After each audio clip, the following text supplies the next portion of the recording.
Good morning 98.3 ಮಿರ್ಚಿ. ಇದು ಇವತ್ತಿನ ಕಾಲದಲ್ಲಿ ಪೇರೆಂಟ್ಸ್ಗಳು ಮಕ್ಕಳನ್ನ ಬರೀ ಸ್ಕೂಲಿಗೆ ಸೇರ್ಸೋದು ಅಷ್ಟೇ ಅಲ್ಲ, ಇನ್ನೂ ಬೇರೆ ಚಟುವಟಿಕೆಯಲ್ಲಿ ಮಕ್ಕಳು ಮುಂದೆ ಬರಲಿ ಅಂತ ಅವ್ರಿಗೆ ಯಾವ್ದ್ರಲ್ಲಿ ಆಸಕ್ತಿ ಇರುತ್ತೋ ಅದಕ್ಕೆ ತಕ್ಕ ಹಾಗೆ ಮಕ್ಕಳನ್ನ ಬೇರೆ ಬೇರೆ ಸ್ಪೆಷಲ್ ಕ್ಲಾಸಸ್ಗಳಿಗೆ ಸೇರಿಸ್ತಿರ್ತಾರೆ.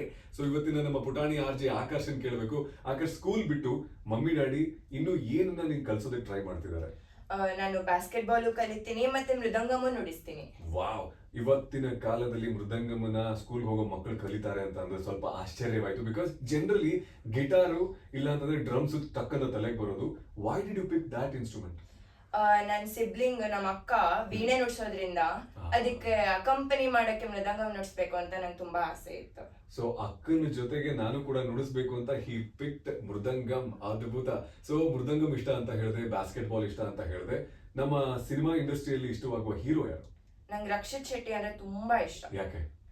ಅವರು ಕ್ರಿಯೇಟ್ ಮಾಡೋ ಒಂದು ಎನ್ವೈರನ್ಮೆಂಟ್, ಅಟ್ಮಾಸ್ಫಿಯರ್ ನನಗೆ ತುಂಬಾ ಇಷ್ಟ.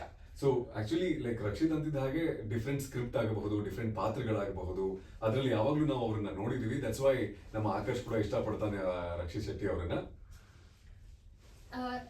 ನೀವು ಸ್ಟೇಷನ್ ಚೇಂಜ್ ಮಾಡಿ. ನನ್ನ ಫೇವರೇಟ್ ಹೀರೋ ರಕ್ಷಿತ್. ಸ್ವಲ್ಪ ಹೊತ್ತಲ್ಲೇ ನನ್ನ ಫೇವರೇಟ್. ನನ್ನ ಫೇವ್ರೆಟ್ ಹೀರೋ ರಕ್ಷಿತ್ ಶೆಟ್ಟಿ. ನನ್ನ ಫೇವ್ರೆಟ್ ಸಾಂಗ್ ಬರ್ತಿದೆ ಅವ್ರದ್ದು, ಸ್ಟೇಷನ್ ಚೇಂಜ್ ಮಾಡಿ okay sorry, no problem, you can say. ನನ್ನ ಫೇವರೇಟ್ ಹೀರೋ ಆದಂತ ರಕ್ಷಿತ್ ಶೆಟ್ಟಿ ಇದೆ. ಹಾಡ್ ಮುಂದೆ ಬರುತ್ತೆ, ಸ್ಟೇಷನ್ ಚೇಂಜ್ ಮಾಡಿ ಕೇಳ್ತಾರೆ. 98. ನನ್ನ ಫೇವ್ರೆಟ್ ಹೀರೋ ರಕ್ಷಿತ್ ಶೆಟ್ಟಿ ಅವರ ಸಾಂಗ್ ಬರ್ತಿದೆ, ಸ್ಟೇಷನ್ ಚೇಂಜ್ ಮಾಡಬೇಡಿ, 98.3 ಕೇಳ್ತಾ ಇರಿ. ಸಖತ್ ಹಾಟ್ ಮಗ. ಲವ್ಲಿ.